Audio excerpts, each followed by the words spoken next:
And that's the recurring thing of belonging to Jesus, is you keep saying, I know I'm not perfect, but I have a fresh beginning.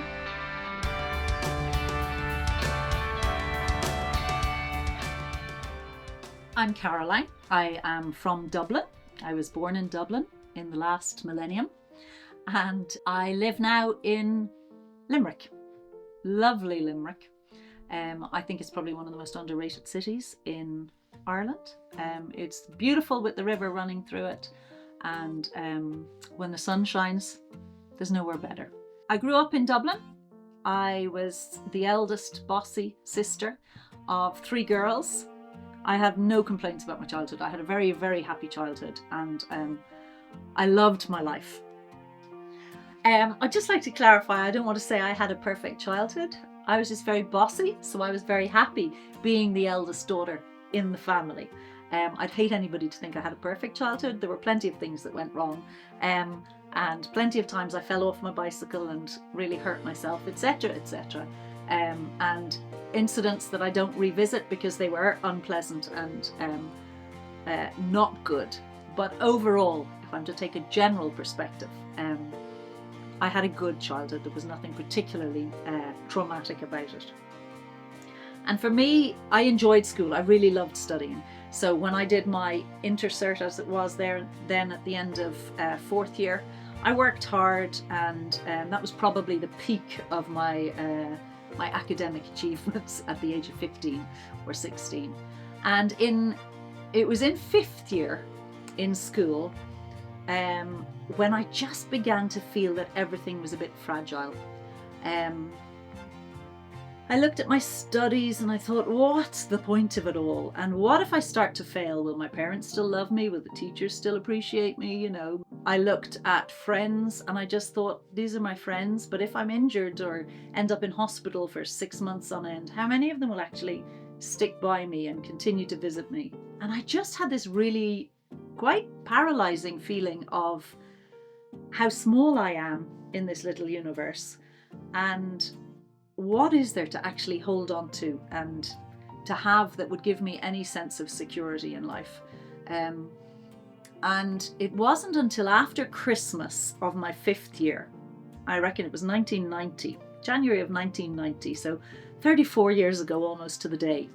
I was having a chat with a friend about this, and I was just saying, you know, everything seems so fragile.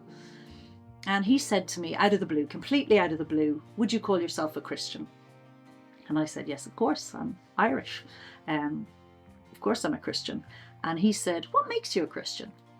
And I said, well, you know, I'm involved in the parish, I go to church, I pray. Which was a complete lie because I didn't pray, but I knew I was supposed to be praying, so I thought if I say that, you know, I'm safe. And he said to me, that doesn't make you a Christian. And I just remember being flabbergasted and just thinking, what on earth does that mean?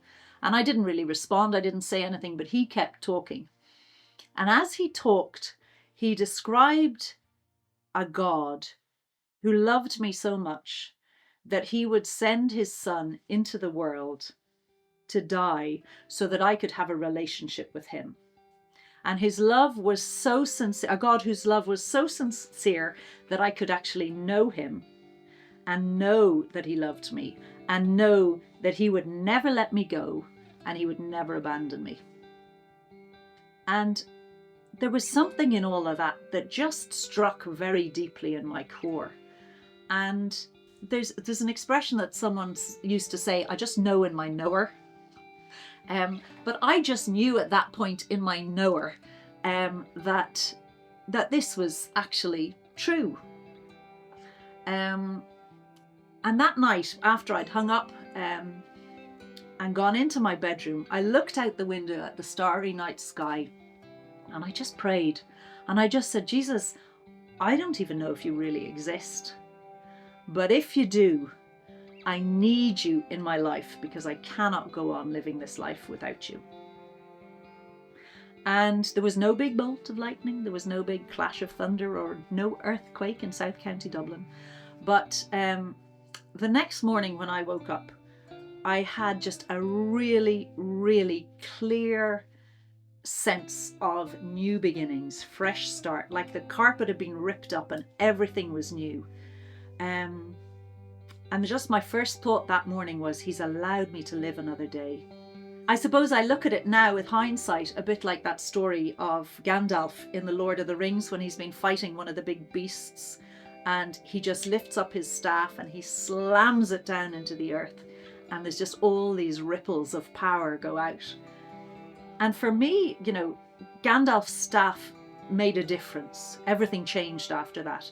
And for me, it just felt like that morning, that fresh beginning, everything changed for me. And what I did was I started to talk to friends. I found friends who I knew were involved in more churchy things and were more open to talking about faith and religion. And I started to talk to them and just learn a bit more about what on earth it was that I had done in praying this prayer. And I started to go to a local church with them where the Bible was taught. And it just really increased my understanding of who God is, who is he really, where do I fit into this world, and what is Jesus all about? Why did Jesus come 2,000 years ago? And as that all built on itself, that sense of fresh beginnings just grew and grew and grew. And I think 34 years later, looking back, that is one of the beauties of Christian community and of the Christian church, because it's a place where you can go and people are not all like you. And there are plenty of people who will rub you up the wrong way and have different opinions and do things differently. But you are all united with this sense that we don't have to pretend, that actually God has loved us and God has promised that he will always, every morning, give us this fresh start and this new beginning. And all we have to do is keep admitting we can't do it on our own. And for me, that has just been really profound. Wherever I have gone, wherever I have lived over those past 34 years, whether in Belarus, whether in Dublin, whether in Northern Ireland, whether in Limerick, and all the other places in between, I have always sought out a church where they teach the Bible, and I have always found a welcome. And one of the beauties, I think, of the church I'm involved with here in Limerick is there are people who, one day we asked people, you know, how many different languages are here represented? And there were 34 different languages represented on an average Sunday morning. And I think it's that diversity and that sense of inclusion, that we are all equal, that we are so diverse, but we are all included in God's family. And that sense of belonging and different perspectives, and the freedom of being able to say, I don't have things sorted, but you welcome me, both from a God perspective and also from within the church community. I just think that's something that is a real breath of fresh air in life, in society as we live it at the moment. Just a place to belong where you don't have to pretend, and where you can be accepted. As I say, it's not always easy. There will always be people that we don't get on with, but we strive to get on with them better. And because we have been forgiven by the Lord, we forgive others when things don't go our way. And there is a tremendous freedom, I think, in that.